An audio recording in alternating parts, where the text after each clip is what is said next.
Salut Cel, Bonjour Sucre, comment vas-tu mon frère? ça va bien et toi? Merci par la grâce de Dieu, je me porte bien. Donc aujourd'hui on a un thème un peu particulier, un thème très important, n'est-ce pas? Ouais, alors on va exposer le thème, c'est trouver son chemin, sa voie professionnelle, parce que c'est très important. Ça. C'est principalement la plupart du temps qu'on va passer à travailler, enfin on va passer la plupart du temps à travailler, et en général il faut que, voilà, que ce soit quelque chose dans lequel on est à l'aise, quelque chose pour lequel on est fait, Mm. et puis voilà. C'est vrai. C'est vrai que le travail est quelque chose de très important, même si on veut servir le Seigneur. La réalité c'est que nous sommes dans le monde, même si on n'est pas De du ce monde, de monde. ce monde. Mm, La Bible nous fait comprendre que le Seigneur Jésus-Christ était lui aussi charpentier, que l'apôtre Paul était aussi faiseur de tentes. mm. Voilà, ils avaient aussi des métiers séculiers pour subvenir à leurs besoins. Et donc, la question est, voilà, Seigneur, où veux-tu que je puisse travailler pour te glorifier et en même temps pour souvenir aux besoins de ma famille, de mon foyer, mais aussi de la communauté. Et donc, mon frère, j'aimerais te poser une question. Donc, selon toi, comment, tout simplement, connaître sa voie professionnelle, mais aussi connaître sa voie en Christ? Comment connaître sa voie professionnelle? Oui. Bah déjà, écoutez pas vos parents. Non, je plaisante. Oh là là. Aïe, aïe, aïe, aïe, aïe, aïe, aïe. Non, parce que c'est une réalité, hein. C'est une réalité. Beaucoup de parents parfois mettent la pression. Je vous dis pas de pas les écouter, hein. Retenez pas ce que j'ai dit, c'était une blague. Mais oui, c'est vrai que parfois, beaucoup de parents nous imposent des choix. Beaucoup de Hmm. parents nous imposent des choix. Parfois, c'est à raison, parfois, c'est à tort. Mais vous savez, c'est pas les parents qui vont travailler dans les métiers dans lesquels ils nous choisissent, dans lesquels ils nous positionnent. C'est nous-mêmes.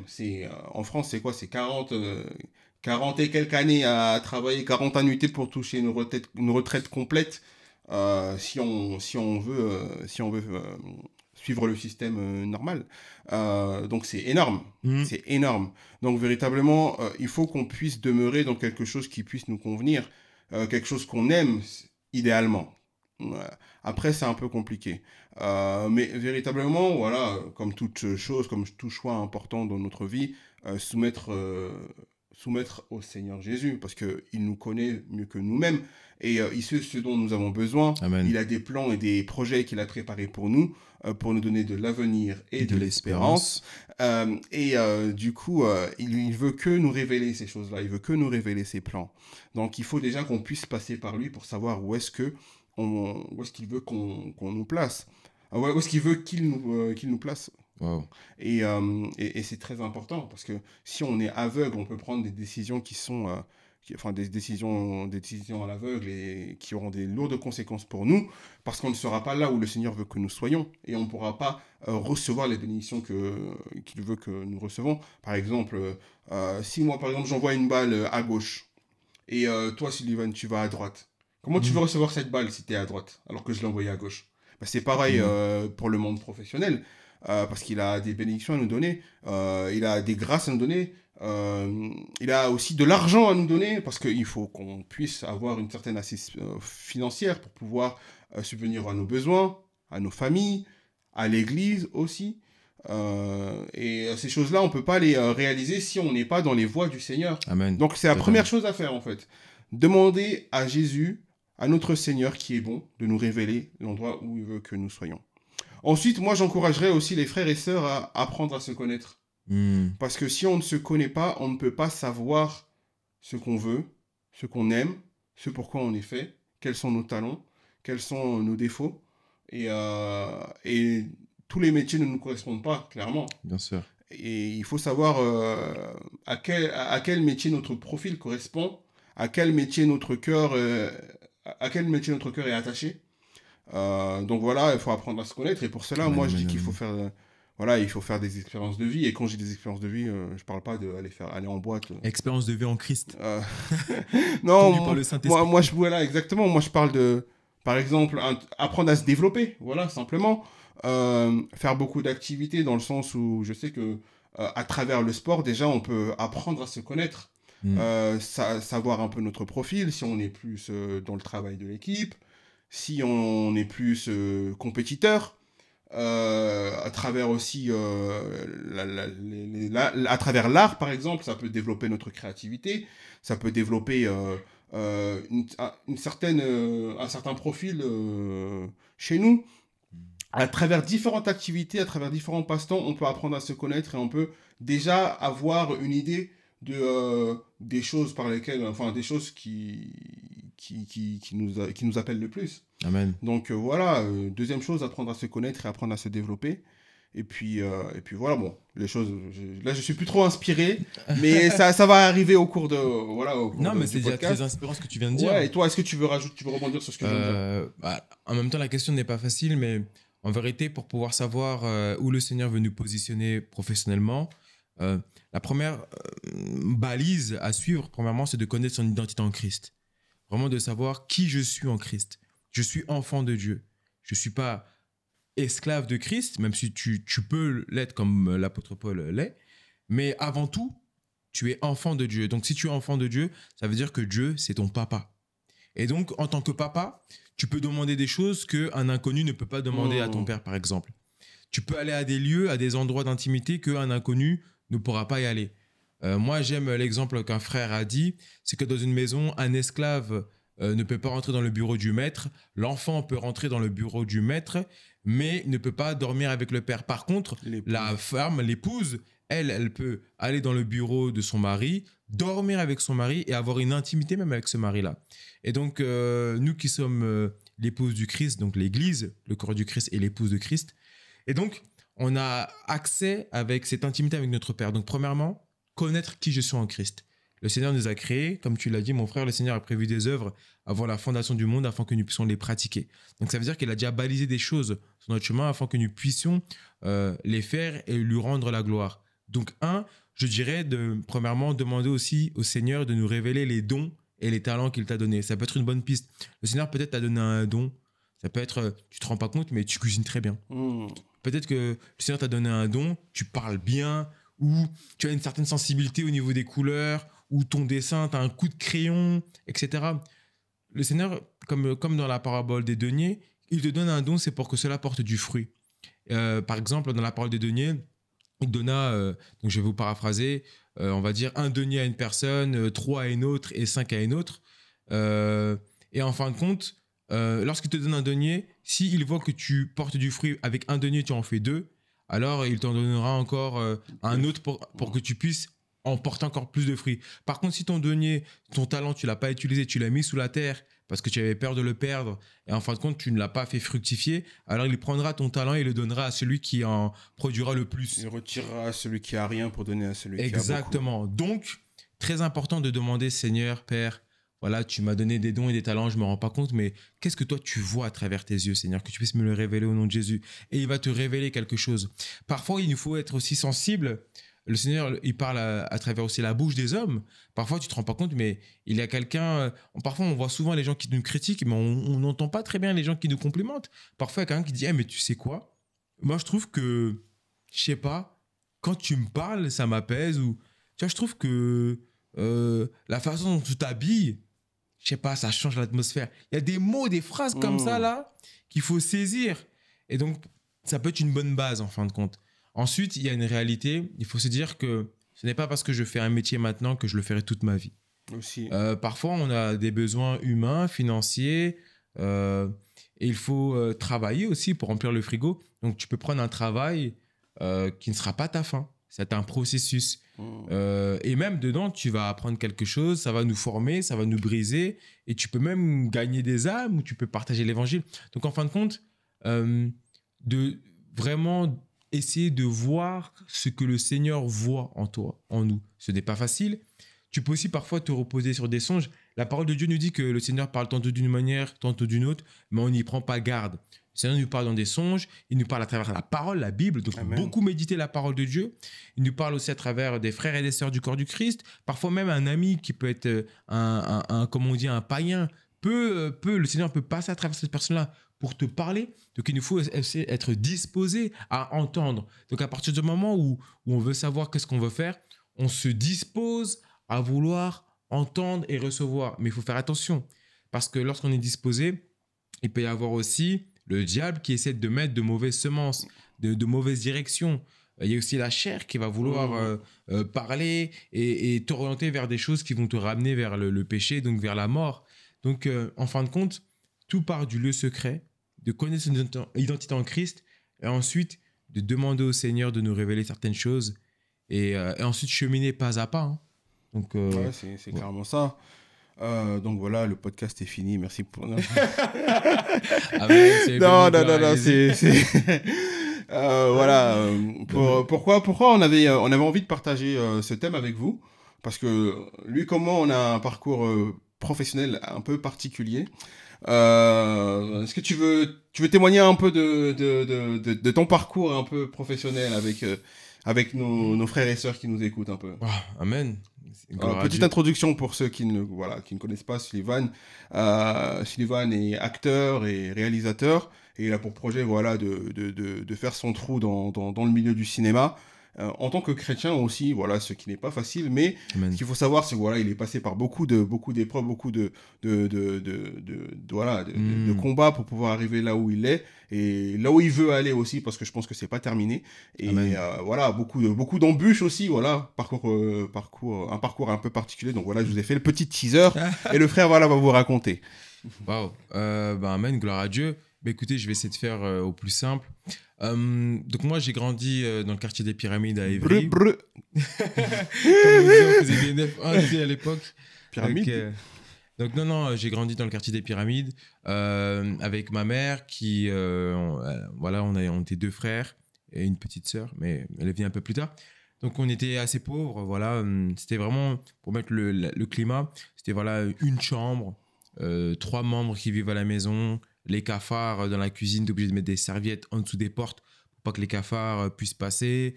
Voilà, l'hygiène, c'était pas top. L'argent, c'était assez compliqué. Parfois, on prenait des parts de pizza et en fait, on les coupait en 17. Et donc, des petits morceaux, on les mangeait. Voilà, mais enfin, bon, c'était vraiment gloire à Dieu. Et malgré cet environnement-là, en fait, le Seigneur m'a fait une grâce. C'est que j'étais toujours quelqu'un de très optimiste. Et apparemment, je m'exprimais bien. Donc là, les gens commentaient « Mais elle s'exprime pas très bien en plus, pourquoi cette grâce lui a été enlevée. » Non, mais voilà, lorsque j'étais plus jeune, on disait de moi que je m'exprimais assez bien. Et je me rendais pas compte de cela. Et au fur et à mesure, j'ai grandi. Et j'ai toujours eu une certaine facilité de mon point de vue par rapport à l'expression corporelle, des choses comme ça. Et donc, pour vous faire très rapidement, j'ai suivi un parcours classique. Voilà, j'ai fait le bac que j'ai pu obtenir par la grâce de Dieu. Quel bac? Le bac STG. Voilà. Notez bien, il a dit STG, donc ça montre un peu l'époque à laquelle il. Ah oui, Non, mais je me maintenant, je sais. c'est STMG, je crois. STMG, ouais. STMG. Voilà, j'ai eu le bac STG. Et ensuite, c'est là où, lorsque j'ai dû choisir mes vœux, j'avais mis en 12e ou 14e vœu que j'ai été accepté BTS, Management des unités commerciales. Et donc, c'est là où vraiment, on va dire, le brisement a commencé. Donc, j'ai fait ce BTS-là. Je suis allé en 2e année. Et ensuite, lorsqu'il fallait passer l'examen pour obtenir le diplôme, je l'ai raté. Je crois que j'étais à 9,85, quelque chose comme ça. Il fallait avoir 10. Je l'ai raté. J'ai eu une semence qui m'a fait beaucoup peur, qui m'a fait beaucoup mal, que j'ai dû briser par la suite. C'est que j'avais peur des gens qui avaient trop confiance en moi. À un moment donné, durant le BTS, le professeur disait « Écoutez, vous savez, vous êtes tous en train de bavarder et tout. Sylvain, il bavarde, mais moi, je sais qu'il aura le BTS à la fin de l'année. » Donc, ça met un coup de pression à tout le monde. Et cette année-là, en fait, je n'ai pas eu le BTS. Donc, ça m'a fait ça m'a fait vraiment mal. Donc, j'ai pas lâché. Je l'ai repassé. Et la deuxième fois, je me suis inscrit, en fait, en candidat libre, parce que j'avais plus de place en BTS, pour passer le BTS. Et en fin de compte, qu'est-ce qui s'est passé? Je l'ai raté aussi de 9,80 et quelques. Douleur. J'ai pas lâché encore. J'ai voulu le repasser une 3e fois. Et là, ils ont même pas reçu ma candidature. Wow. C'est-à-dire qu'ils ont même pas reçu ma candidature. Et je me souviendrai toujours, j'étais pas encore vraiment enraciné en Christ. J'avais donné ma vie au Seigneur Jésus-Christ dans ma jeunesse au collège. Mais je n'étais au lycée. 16 ans. À 16 ans au lycée, merci. Mais je n'étais pas renouvelé par l'esprit. Voilà, j'avais pas vraiment d'église ou autre. Et donc, à un moment donné, je me souviens, j'étais en Italie avec maintenant ma femme et je regardais des vidéos de motivation à l'époque. Et je me suis mis à pleurer. Ma femme, elle dormait. Je regardais si elle dormait et tout. Et je pensais à mon avenir. Et bam, je me suis effondré. Je me suis mis à pleurer. et parce que je savais plus quoi faire. Je me dis, mais j'ai pas raté 3 fois le BTS. Qu'est-ce que je vais faire et tout? Je vais même plus avoir ma bourse du Crous que je touchais 500 € à l'époque. Oh, il était riche, le frère. Et c'est pour ceux qui sont très pauvres. Quand tu es très pauvre, tu as beaucoup d'argent du Crous. Et donc, du coup, non, je savais plus quoi faire. Et donc, à un moment donné, j'ai eu comme une sorte de révélation surnaturelle. Avant, je pensais que c'était l'inspiration, mais en fait, c'était le Saint-Esprit. Et je me suis dit, écoute, pendant 1 an, parce qu'en fait, il y avait eu un court-métrage dans mon quartier.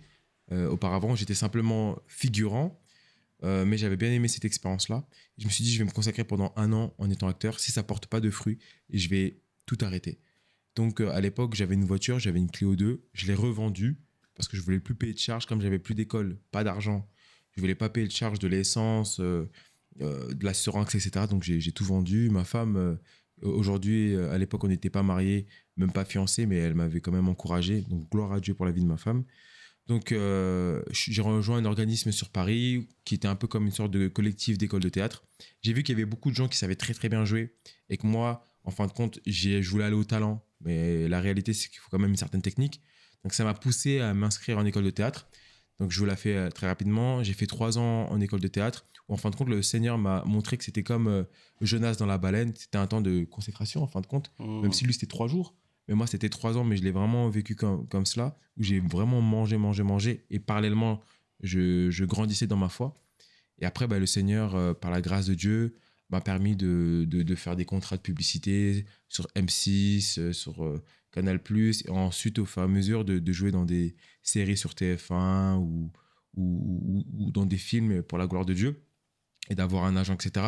Tout ça pour dire que ce ne fut pas facile, parce que chaque argent que je gagnais, je devais le réinvestir dans l'école de théâtre.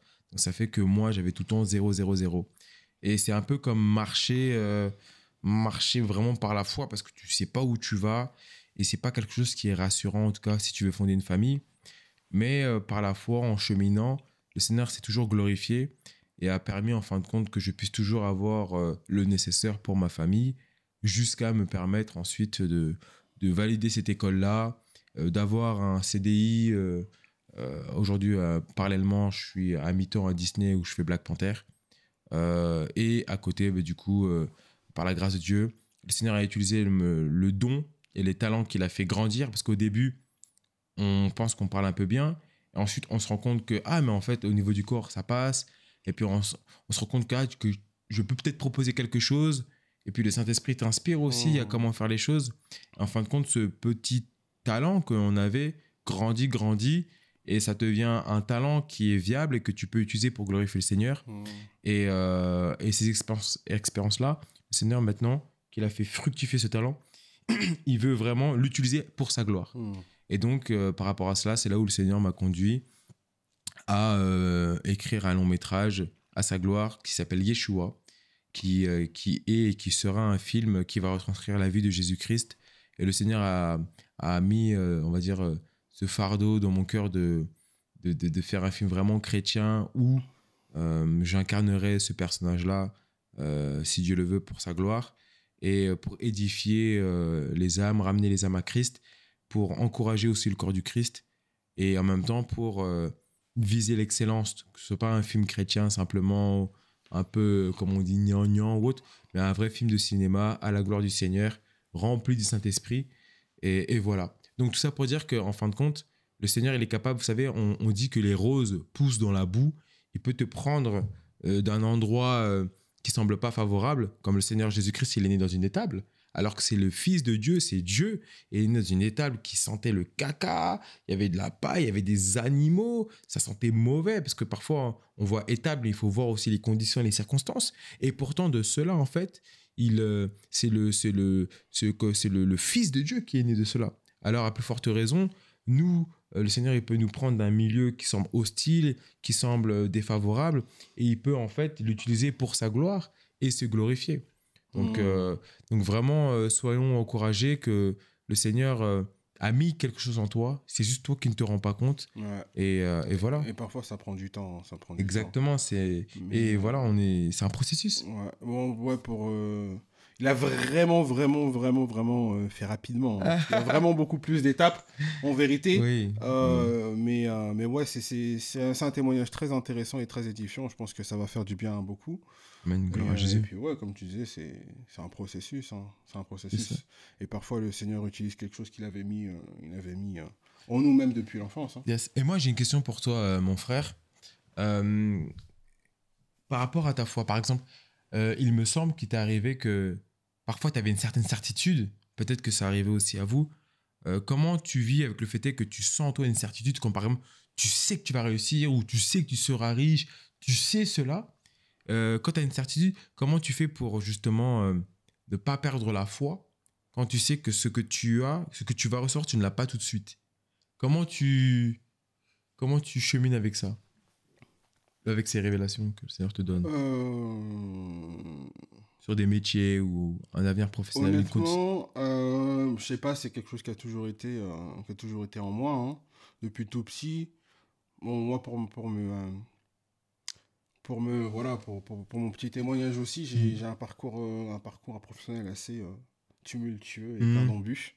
Beaucoup d'embûches même.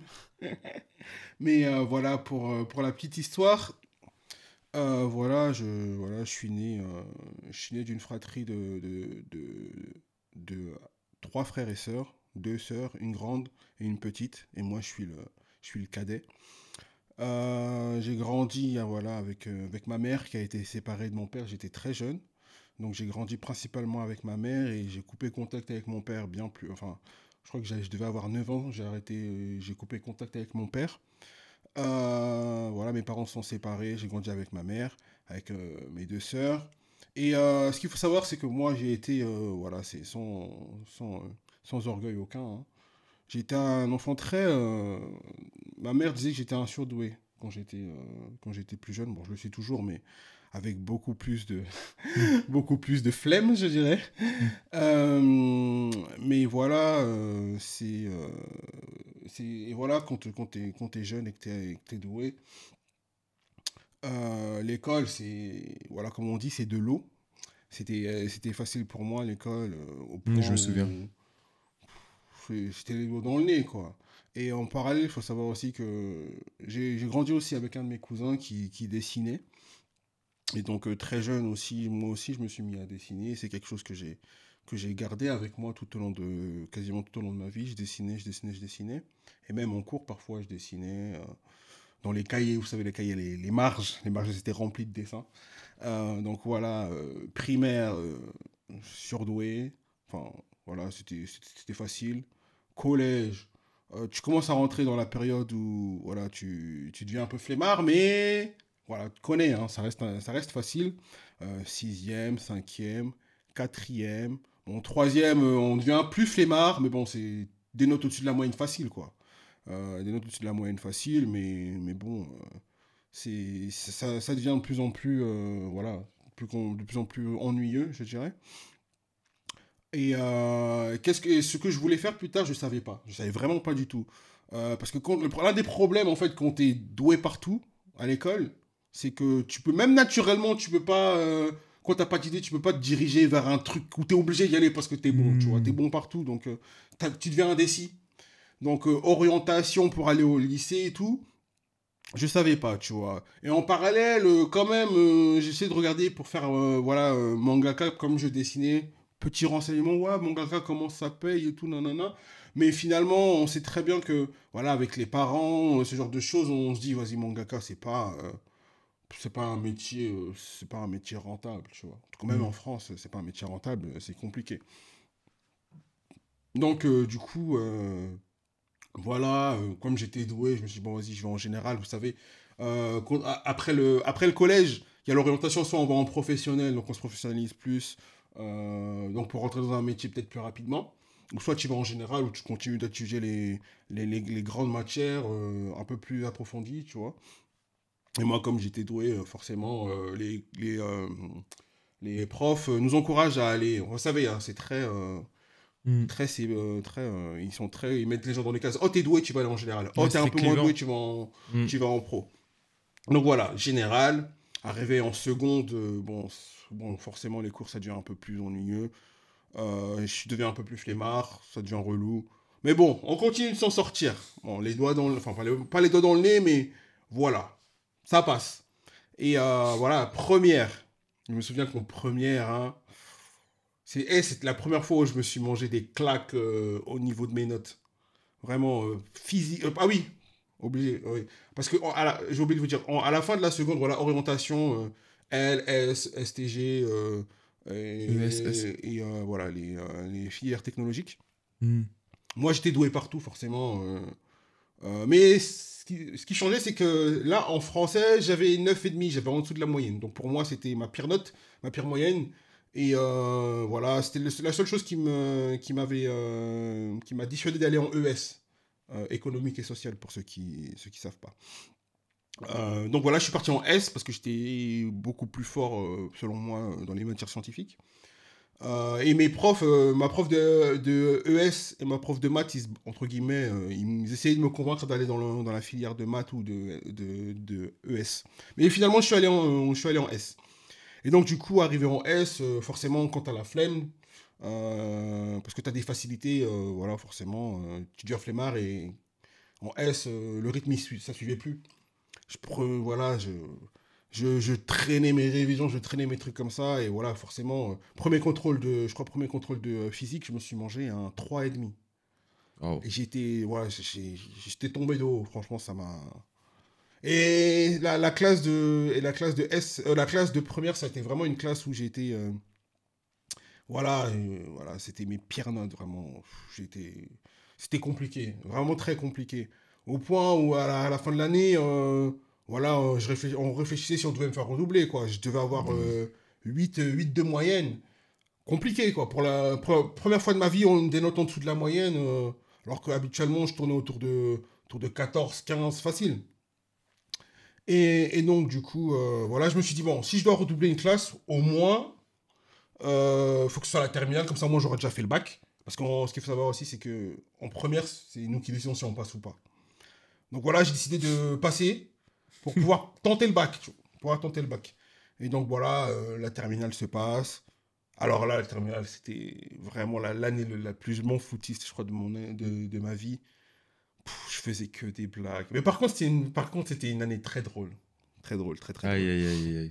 Donc forcément, je faisais que des blagues. J'arrive au bac. Limite, le programme de maths, je le connaissais pas, quoi. Je le connaissais pas. J'arrive au bac. Bac 8 et quelques, je crois que j'avais 8,63 au bac. Pour une quarantaine de points, je crois, à rattraper. Si je dis, bon, je sais plus combien de points. Ouais, quarantaine de points peut-être à Ok. rattraper. Je vais au rattrapage. Et à rattrapage, bon, je l'ai pas eu. Et là, franchement, ça m'a vraiment mis un coup. Mais bon, moi je suis quelqu'un qui me remet beaucoup et je relativise beaucoup. Donc voilà, j'ai relativisé. Bon, voilà, j'étais triste pendant une journée, j'ai pris le temps voilà, d'être triste. Après, je me dis, bon, c'est pas grave, je vais le retenter et tout, et je referai des efforts. Donc après, du coup, j'ai redoublé ma terminale pour pouvoir retenter mon bac. Bon, Dieu a permis que je l'ai. Toujours dans mon questionnement. Parce qu'à cette époque, voilà, je savais toujours pas ce que je voulais faire. Et mes terminales, vers première terminale, j'ai arrêté de dessiner. J'avais arrêté de dessiner. Et du coup, voilà, je savais pas ce que je voulais faire, mais du coup, bon, c'est une étape qu'il a un peu passé. Mais on parlait beaucoup de projet d'entreprise avec Sullivan. C'est vrai. Et du coup, je me suis dit, bon, je sais pas ce que je veux faire, mais en tout cas, j'ai envie d'être un chef d'entreprise, j'ai envie de gagner beaucoup d'argent, et j'ai envie d'apprendre voilà, tout ce qui se passe autour de l'entreprise. Pour mes vœux de fin d'année, j'avais décidé de m'orienter, enfin, j'avais fait plein de vœux, euh, et j'avais été pris à la faculté d'Evry, pour ceux qui connaissent, en licence économique Social. et sociale. Enfin, non, non, licence économie et gestion plutôt. Donc voilà, je suis allé Ok. en économie et gestion. Économie et gestion, bon, vous connaissez, c'est la fac, hein. Si on n'est pas, si on n'est pas un minimum dépendant, compliqué. Donc moi, forcément, flemmard que j'étais.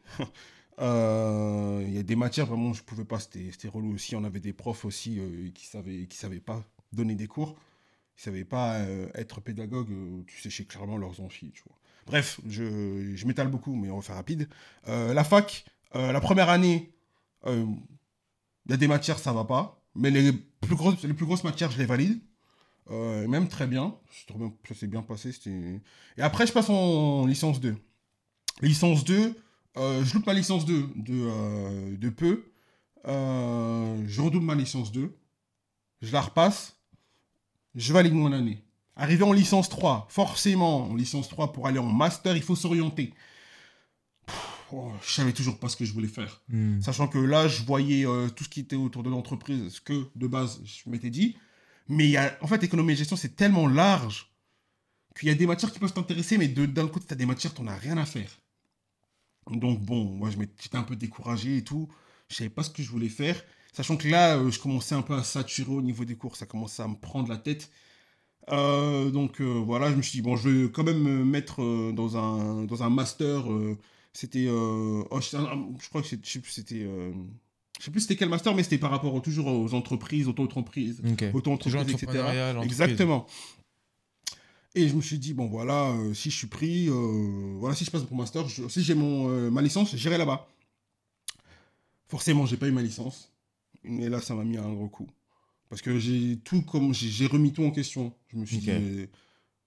Et en plus, c'était de peu. Hein. Je crois que si je repassais ma licence, eh ben, je crois que j'aurais eu deux ou trois matières par semestre. Parce que j'avais validé beaucoup de matières. Okay. Donc ça aurait été vraiment une année tranquille.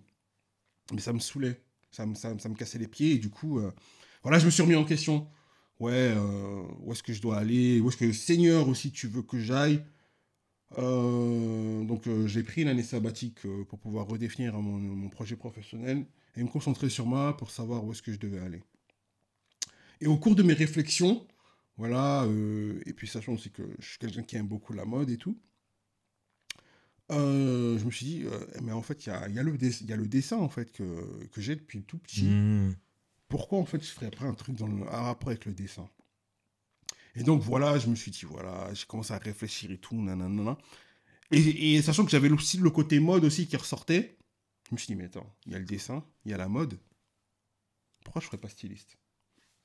Donc c'est quelque chose qui a commencé à germer, j'ai commencé à chercher des écoles par rapport au stylisme et tout. Mais finalement, en fait, j'étais tombé sur une école de formation en ligne de graphiste. Je me suis dit, ça a l'air intéressant le design graphique et tout. Et donc je me suis dit, bon, pourquoi ne pas aller dans le design graphique pour apprendre le design de manière générale? Et après, je me spécialiserai dans le stylisme. Et donc après, j'ai cherché des écoles. J'ai intégré une école de design graphique. Après avoir passé 4 ans à la fac, plus 1 an d'année sabbatique. Et sachant que je rajoute aussi mon année de redoublement de ma terminale, ça fait beaucoup déjà d'années d'échecs en fait. Et en fait, je devais recommencer à zéro limite. Et ça me prenait la tête parce que je commençais à avancer en âge et je me disais, je suis pas vieux, hein. Enfin, j'ai 29 ans actuellement, donc ça va. Mais à l'époque, voilà, j'avais passé 4 ans à la fac plus 1 an de redoublement. J'avais 23 ans. 23 ans, je me dis, 23 ans, il y a des gens, ils ont leur master. Moi, je vais retourner en année 1 après bac. Donc ça me prenait la tête. Mais voilà, on m'a beaucoup encouragé. On m'a dit, ouais, mais peut-être que c'est là où le Seigneur te veut. Et le Seigneur peut racheter le temps. Voilà, c'est pas parce que chacun a son rythme. C'est pas parce que toi, tu prends ton temps que, voilà, c'est-à-dire que tu es en retard, tu vois. Non. Et donc, j'y suis allé. J'ai foncé. Donc là, année 1. Ah oui, sachant aussi qu'après, il y avait aussi le côté financier. Donc, mon année 1, je devais payer mon école. Par la grâce de Dieu, j'ai trouvé un travail pendant mon année sabbatique qui m'a permis de payer ma première année.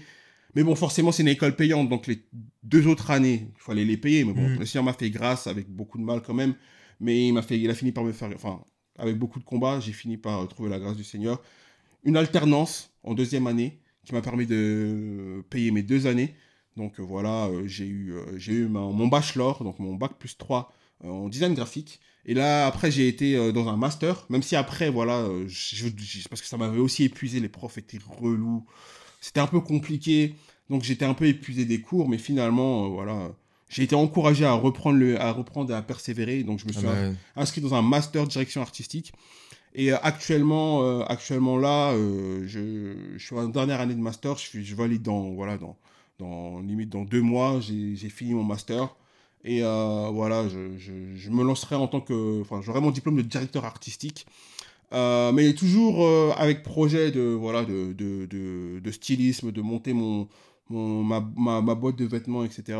Mais voilà, tout ça pour dire que voilà, j'ai essuyé beaucoup d'échecs, beaucoup de questionnements pour pouvoir redéfinir mon projet. Mais au final, comme tu as dit, en fait, moi, j'ai fini par me réorienter vers quelque chose en fait, que j'avais depuis tout petit, Hmm. vers le don que le Seigneur m'avait donné. Bon, la formation que j'ai faite, j'ai pu, enfin, le Seigneur a permis de me révéler beaucoup de choses que je pourrais faire avec, que ce soit dans la mode, que ce soit dans le graphisme, dans la direction artistique, dans la photo, la vidéo, même voilà, à travers cette chaîne de podcast. Le Seigneur Amen. a permis en fait, voilà, d'utiliser en fait la graine qu'il avait, mais enfin, c'est même pas une graine, hein, c'était clairement, c'était limite une belle plante ou un arbre. Mais voilà, le Seigneur a permis que même si j'ai essuyé beaucoup d'échecs, voilà, il a mis la lumière sur ce don qu'il avait mis en Merci moi. Jésus. Et par ce don-là, je sais qu'il va beaucoup m'utiliser, que ce soit pour voir avoir une certaine aisance financière, mais aussi pour partager son évangile et pour partager son nom. Amen. Parce que voilà, c'est quelque chose qui m'a donné, que j'ai envie d'exploiter et que je vais exploiter voilà, par la grâce du Seigneur Jésus. Donc voilà, c'est une parole que j'avais envie qu'on avait envie de témoigner avec vous, parce Hmm. que quand on ne sait pas où est-ce qu'on veut aller, parfois en fait, nous on l'a vu, c'est quelque chose que le Seigneur a mis en nous, des fois même quand on est enfant. Le frère Hmm. Sullivan, c'était par rapport à des paroles que les gens lui ont dit parce qu'ils avaient remarqué quelque chose chez lui. Et Hmm. après, voilà, ça a nourri quelque chose en lui aussi. C'est ça. Après, il a fallu aussi une période où il devait être disposé. Exactement. Et moi, pareil, hein, ça a été voilà, de chemins détournés pour final retrouver le chemin que le Seigneur a voulu tracer pour moi, en mettant la lumière, voilà, sur un truc que j'avais depuis longtemps, en fait. Amen. Donc vous, parfois aussi, vous avez des choses que vous négligez, mais sachez que tous les dons ne sont pas le fait du hasard. On appelle Yeah. ça un don, c'est pas pour rien. C'est un cadeau C'est le donné. Seigneur qui nous a donné quelque Amen. chose. Il nous a donné un talent. Et il veut qu'on l'exploite, en fait. Le don, c'est pas fait pour dormir. C'est pas fait pour mourir. Il faut Hmm. l'exploiter. Amen. Donc voilà, est-ce que tu veux rebondir sur quelque chose, mon frère? Oui, ce que tu as dit, c'était très riche. Il y a quelque chose que tu as dit qui a retenu vraiment mon attention et je trouve que ça peut être très édifiant pour tout le monde. Donc, je vais préciser là-dessus. C'est que à un moment donné, en fait, tu as pris le temps de mettre à part. Tu as dit que tu avais pris une année sabbatique. Et il est vrai que parfois, en fait, lorsqu'on veut savoir dans quel domaine professionnel ou dans quel domaine le Seigneur veut nous envoyer, pardonnez-moi, en fait, il faut savoir que parfois, quand on suit le programme scolaire, on est sur une autoroute où, en fait, voilà, tu passes de école élémentaire, tu montes, puis tu vas au collège, lycée, lycée, université. Ça file tout droit. En fait, dans ce cheminement-là, en fait, tu n'as pas le temps de laisser, en fait, vraiment te poser les bonnes questions. Tu Mmh. peux te poser la question, ok, qu'est-ce que je vais faire plus tard, mais est-ce que tu prends le temps de... Parfois, en fait, il faut moi, ce que j'aimerais vous conseiller, parfois, quand vous voulez vraiment savoir où vous voulez, où le Seigneur veut vous envoyer, et que vous êtes dans le speed, arrêtez-vous, mettez-vous hors du temps. Mmh. Parfois, si vous avez la possibilité de poser un congé, de partir un week-end, ou même de, comme le frère ici, de prendre une année sabbatique, moi, je vous dirais même de jeûner et prier. Vous pouvez prendre un temps de jeûne pour vraiment avoir une réponse, de tout éloigner, de poser le pour et le contre, de voir vraiment ce que le Seigneur a à vous donner. Parce que, vous savez, et là, je rentre dans quelque chose de très très important. Vous savez, le diable, ce qu'il essaie le plus de nous voler dans cette génération-là, c'est le Notre temps. temps. Il veut voler notre temps dans l'intimité avec notre Père, notre temps dans l'intimité avec le Seigneur Jésus-Christ.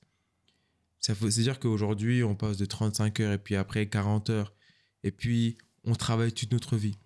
Mais vous imaginez si ce temps de travail séculier, c'était du temps qu'on utilisait pour gagner des âmes, pour adorer le Seigneur, pour être dans sa présence, pour justement annoncer l'évangile partout, on ferait des dégâts dans le corps, dans le camp de l'ennemi.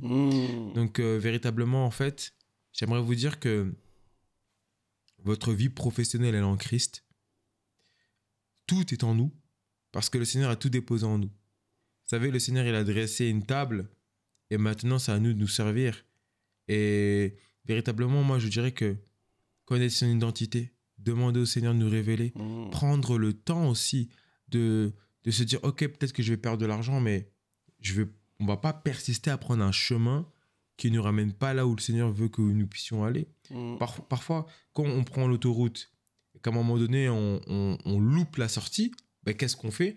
On prend la prochaine sortie et puis on fait demi-tour. On ne va pas persister, bon, ben, j'ai raté la sortie, allez hop, quoi qu'il arrive, Meudon la forêt, allez hop, on y va, je ne sais pas c'est où, mais on y va. Non, il faut vraiment prendre le temps de se mettre à part et c'est très important. Donc, mais surtout aussi d'écouter l'esprit. D'écouter l'esprit. Vous savez, moi, il y a une phrase que beaucoup de gens du monde disent, écoute ton cœur, mais nous ne devons pas écouter notre cœur. La Bible ne nous enseigne pas à écouter le cœur. Le cœur peut être trompeur parce qu'il est nourri des pensées, nourri par la chair. Parfois, on se précipite beaucoup pour des choses. Parfois, on veut de l'argent vite parce qu'on est dans une situation, dans une telle détresse qu'on a besoin d'argent. Mais si parfois, avant de se précipiter, avant de faire, on demandait au Seigneur, qu'est-ce que tu veux que je fasse? Vous savez, le Seigneur Jésus-Christ a dit dans sa parole, je ne fais que ce que je vois le Père faire. Je ne dis que ce que j'entends dire le Père. Et c'est très important, en fin de compte, d'être dans cette dimension de demander, recevoir et faire. Et non pas faire, ensuite demander. Parce qu'en fin de compte, après, on assume les conséquences de quelque chose qu'on aurait pu épargner. Je sais qu'il y a un adage, une phrase qui dit l'intelligent recherche comment éviter un problème. D'accord? Mais le sage, il fait quoi? Il regarde... il regarde ceux qui sont trompés. Ouais, il regarde ceux qui sont trompés et il en tire une expérience. Voilà, il en tire une expérience et il prend un autre chemin en fin de compte. Voilà, je pense qu'autour de nous, on a à travers des parents, des tontons, des tatas, des amis, on a beaucoup de gens qui ont eu des petits succès du quotidien et beaucoup d'échecs. Et il faut se dire que les échecs, c'est formateur. Voilà, la Bible nous dit le juste chutera 7 fois, mais il se relèvera. Et voilà, il dit bien le juste. Et comme Bira dit, parce que le pécheur, lui, il est déjà au fond, il ne va pas se relever, tu vois. Il tombe, il reste. Il dort. Il nage dans la boue. Donc, c'est comme un bébé. Un bébé, voilà, par la grâce de Dieu, ma fille, quand elle va grandir, là, elle a bientôt 3 mois, quand elle va grandir, elle va marcher à 4 pattes, et puis à 2, et puis elle va tomber, elle va ramper, elle va se relever. Puis c'est un processus, c'est tout à fait normal. Alors, c'est pareil, il faut tenter des choses aussi. Tenter des choses, non pas en se disant, ad vitam aeternam, je serai dans ce travail-là, mais que c'est un parcours. C'est pour ça que je pense que nous devons vraiment voir notre carrière ou vraiment, véritablement, comme un processus. Et puis, quelque chose qui est difficile, mais de ne pas choisir un métier simplement pour l'argent, mais vraiment d'y voir vraiment la volonté de Dieu. Parce que vous savez, il est très facile pour l'être humain de se frustrer quand on est dans un domaine dans une terre qui n'est pas la terre promise. Vous savez, par exemple, le Seigneur avait dit à Moïse, même s'il avait dit à Abraham auparavant, il avait une terre promise pour eux, c'était Canaan. C'était vraiment Canaan. Il leur a dit, c'est la terre où coule le lait, le miel. Et le Seigneur leur a même fait un clin d'œil en faisant tomber la manne du ciel qui avait le goût de miel. C'est comme si c'était un teaser de la terre promise. Et j'aimerais vous dire que le Seigneur a prévu des Canaans dans la vie de tout un chacun. Le Canaan, qu'est-ce que ça représente? Ça représente vraiment l'endroit de bénédiction et de grâce dans toutes les formes, financières, prospérité, familiale, spirituelle, que le Seigneur a prévu pour la vie de tout un chacun, avant le paradis. Parce qu'au paradis, bien sûr, on sera c'est inimaginable, vraiment, merci Seigneur, c'est incroyable. Mais la grâce qui nous attend au paradis, ce prémisse-là, cette manne-là, on va dire, on peut la voir sur terre et elle est là.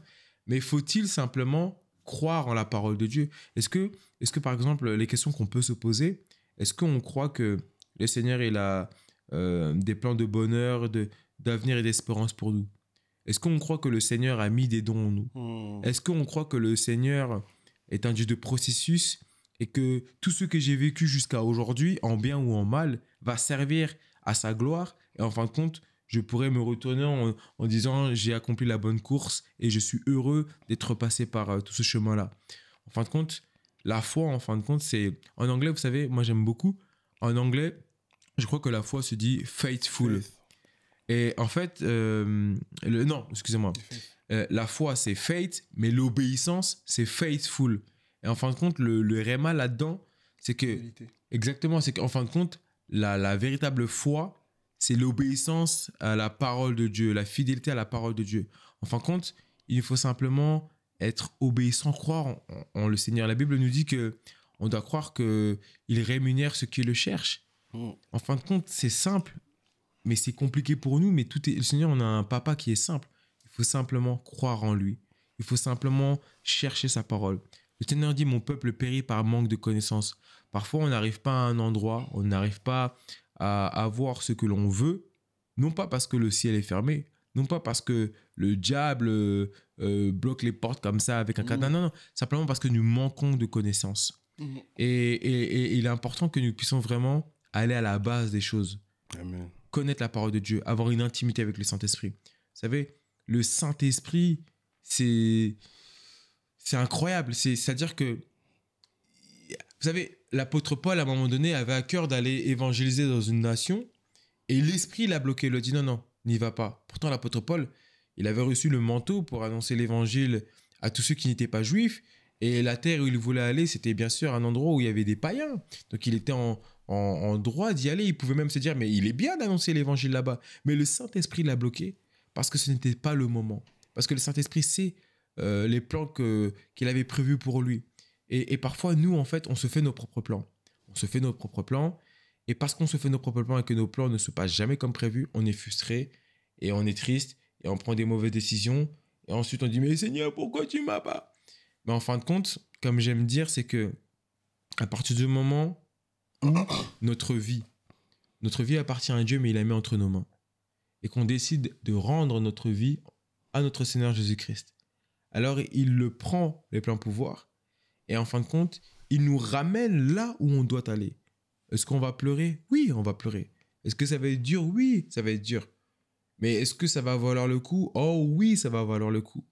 Donc véritablement, je pense que même si on parle du côté professionnel, il faut vraiment aspirer aux richesses éternelles. C'est-à-dire que la Bible nous dit que voilà, quand tu gagnes une âme, eh ben c'est la joie dans le ciel, que tu amasses des trésors insoupçonnés dans le ciel, etc. Donc, je pense que premièrement, nous devons nous focaliser là-dessus et que le Seigneur, en fin de compte, il va toujours pourvoir à toute chose. Il va toujours pourvoir. Le Seigneur, il ne veut pas qu'on puisse être riche pour que nous puissions rester chez nous, nous engraisser et en fin de compte, commencer à demander, à nous imposer les mains pour avoir la guérison contre le diabète. Non, le Seigneur, il veut véritablement que nous puissions aller gagner les âmes. Gagner les âmes dans ton entreprise. Gagner les âmes dans l'activité que le Seigneur te fait travailler dans ses mains. Donc, je pense qu'il y a des rémas comme ça qui peuvent être utiles. Donc, pour résumer, je te dirais vraiment connaître son identité en Christ, qu'il faut véritablement être disponible et disposé à entendre ce que le Seigneur te dit à travers sa bouche, la parole de Dieu, mais aussi les gens autour de toi.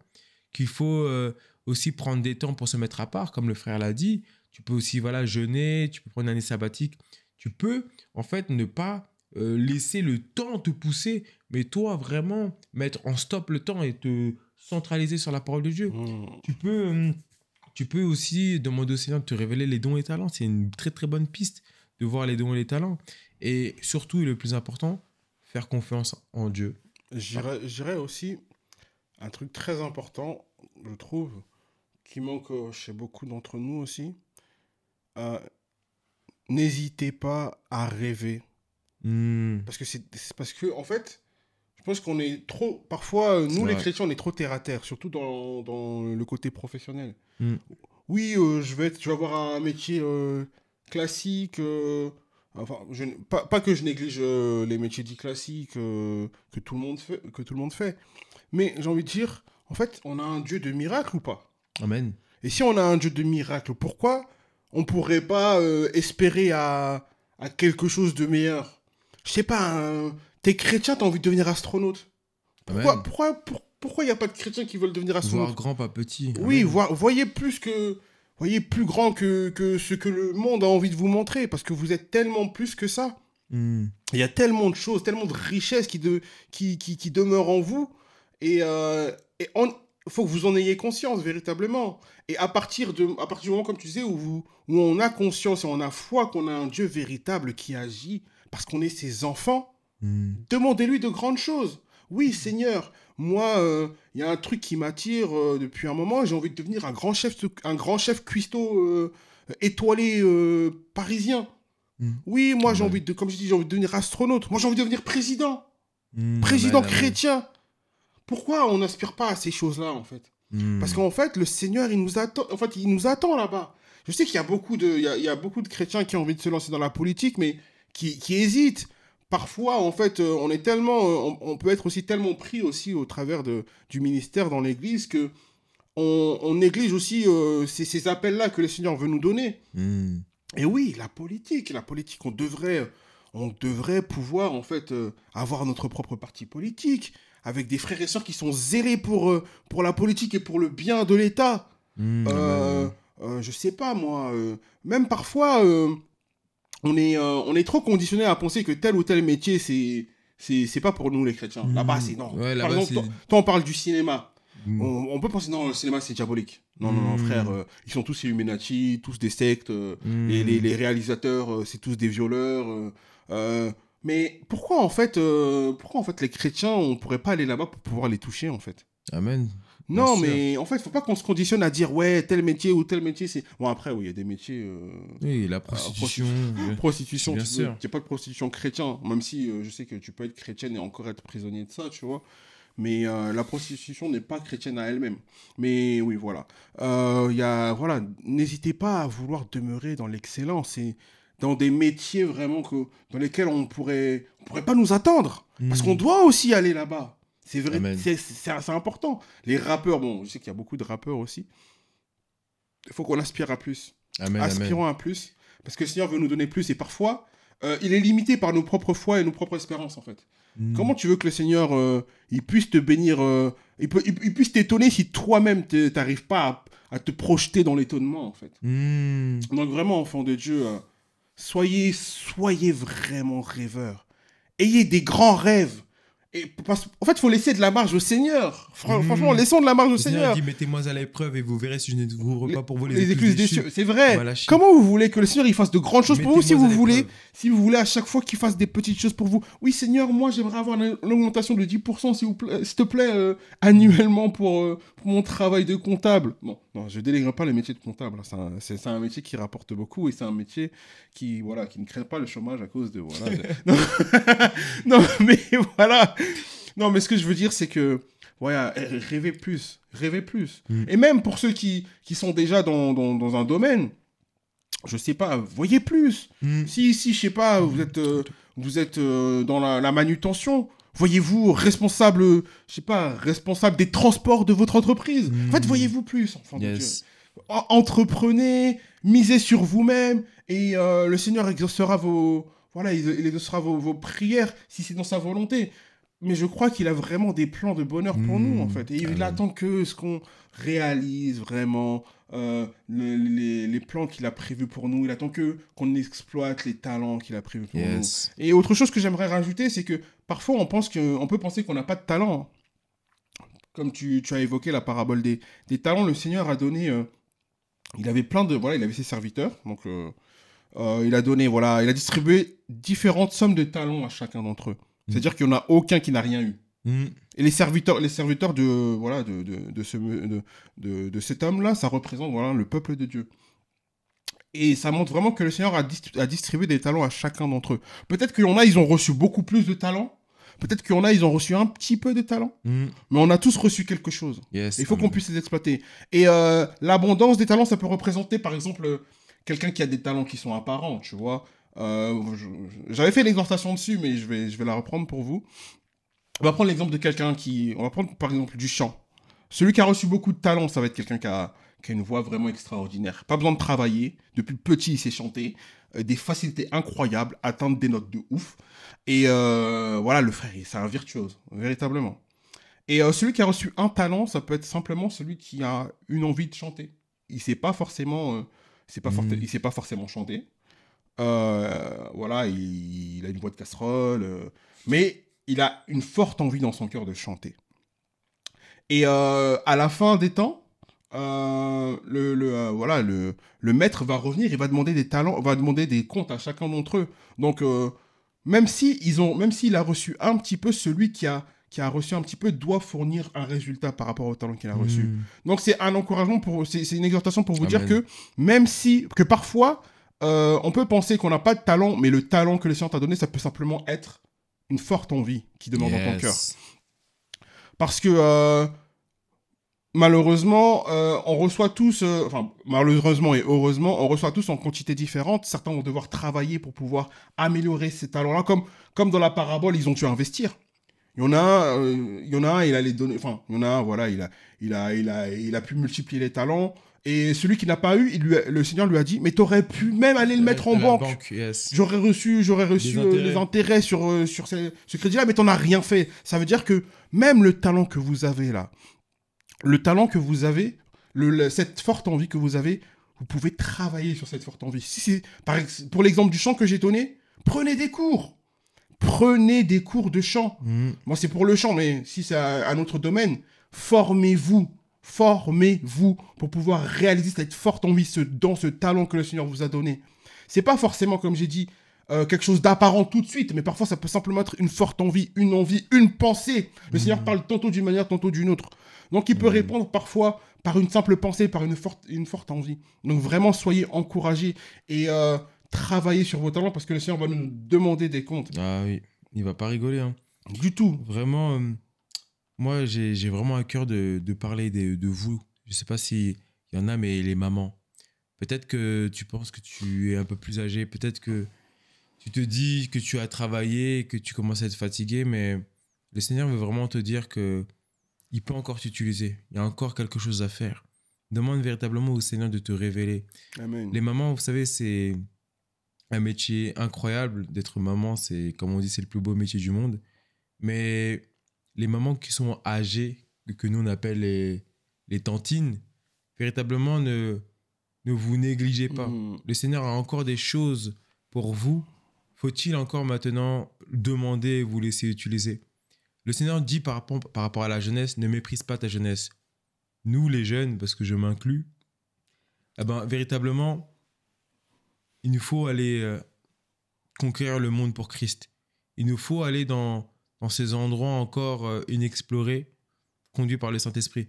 En fin de compte, le diable a essayé de faire croire que les choses lui appartenaient alors que tout appartient à Christ. Tout appartient à Christ.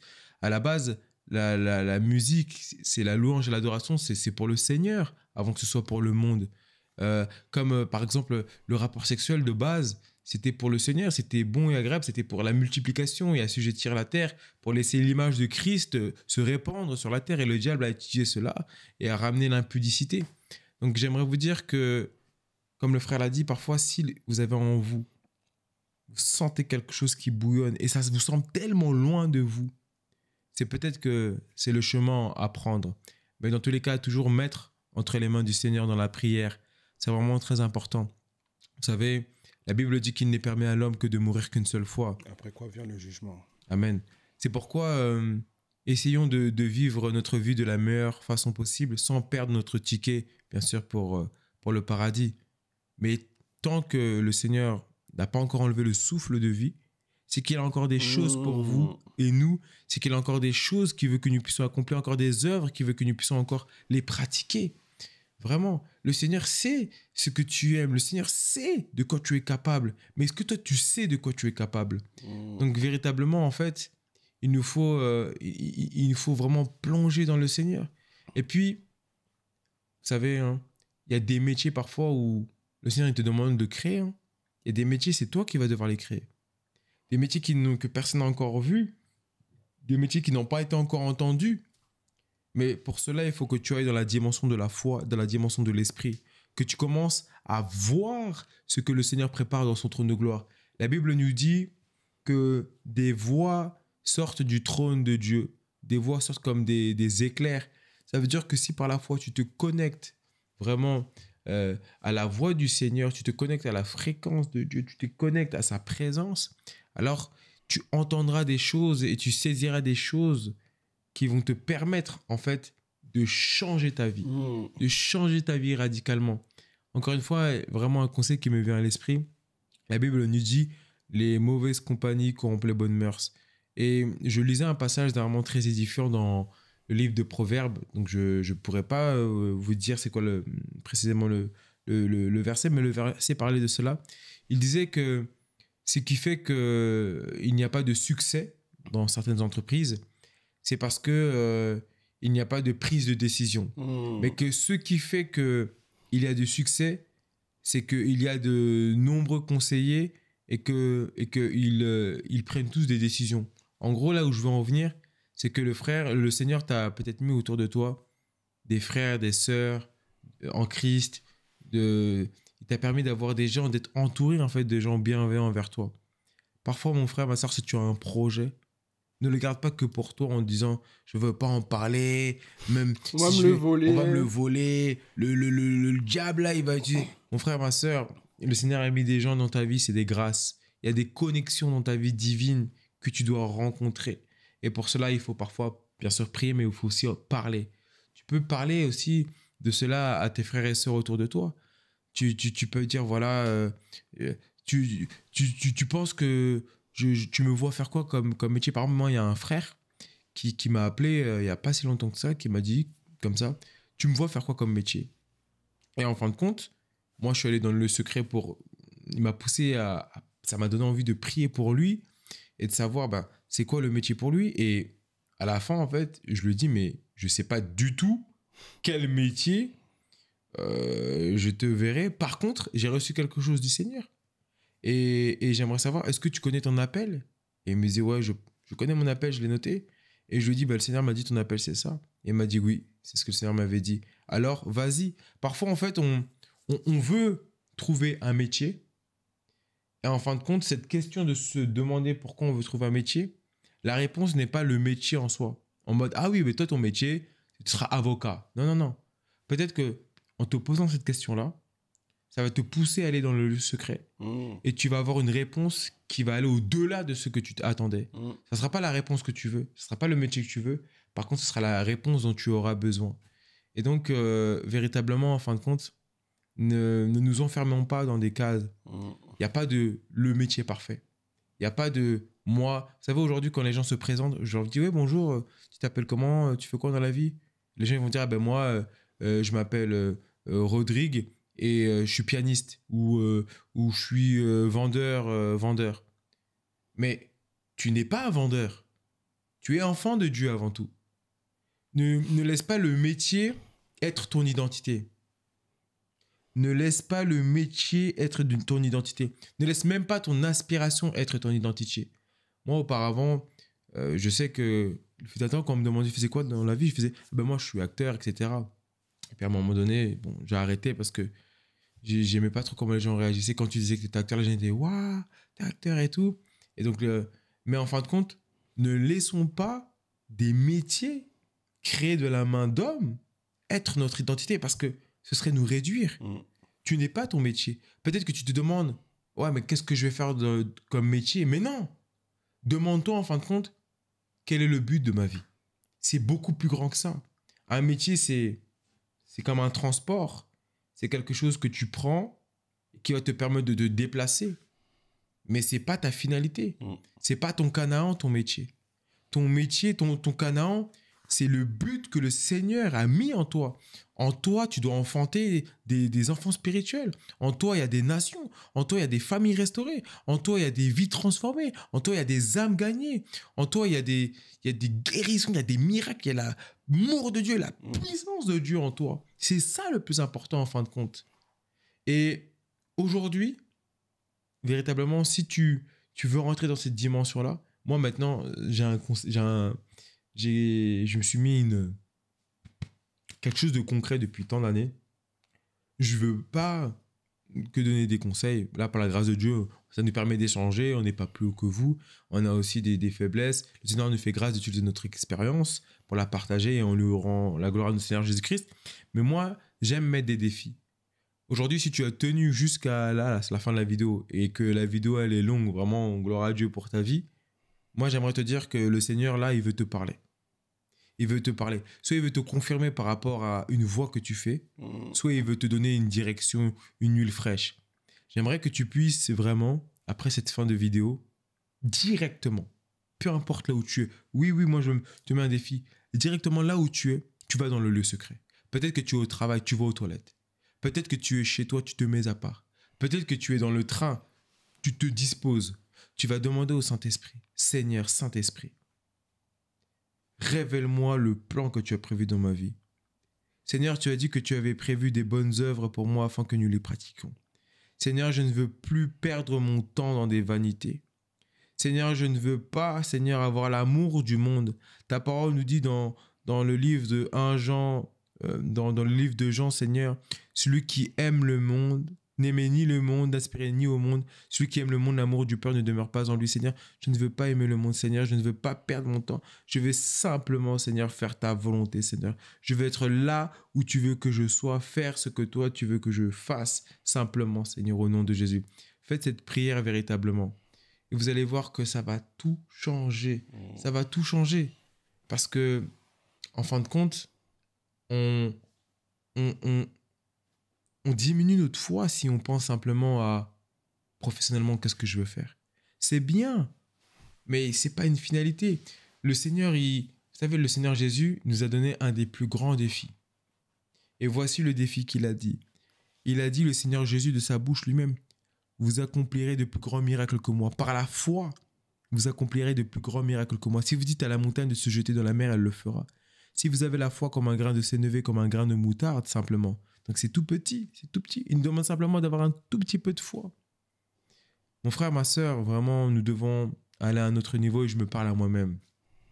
On arrive dans les temps de la fin. Aujourd'hui, on voit que tout se bouleverse. On a eu l'épisode du Covid.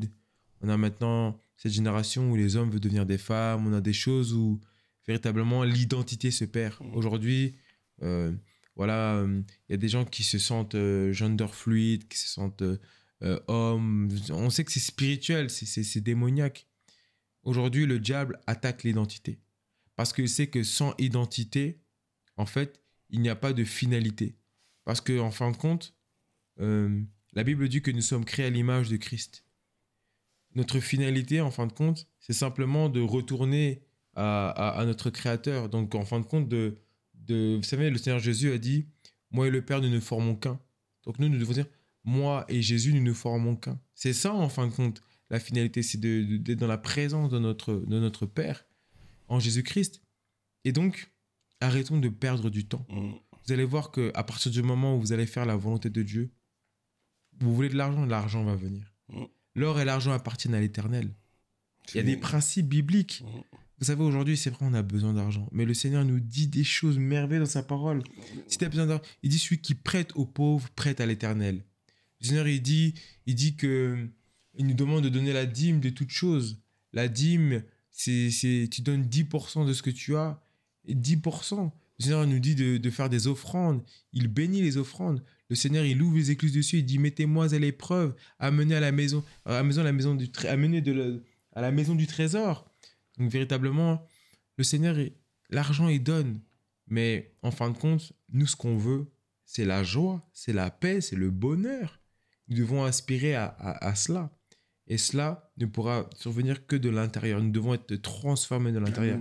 En fin de compte, ce que nous pouvons nous demander, c'est peut-être un des plus grands rémas, c'est qu'à chaque fois qu'on fasse quelque chose, se dire, qu'est-ce que ferait Jésus? Là, dans la situation que tu vis, peut-être que tu manques d'argent, peut-être qu'il n'y a pas la paix à la maison, peut-être que voilà, il y a une maladie qui survient. Et nous, on pense que la solution se trouve dans le travail et dans l'argent. mais la vraie solution se trouve en Jésus-Christ. La question serait de se demander, qu'est-ce que ferait Jésus? Et en se posant cette question, ça nous ramène à avoir le caractère et le comportement de Christ qui disait « Je ne fais que ce que je vois le Père faire ». Alors, lorsqu'on se demande, voilà, moi, je suis dans une telle situation.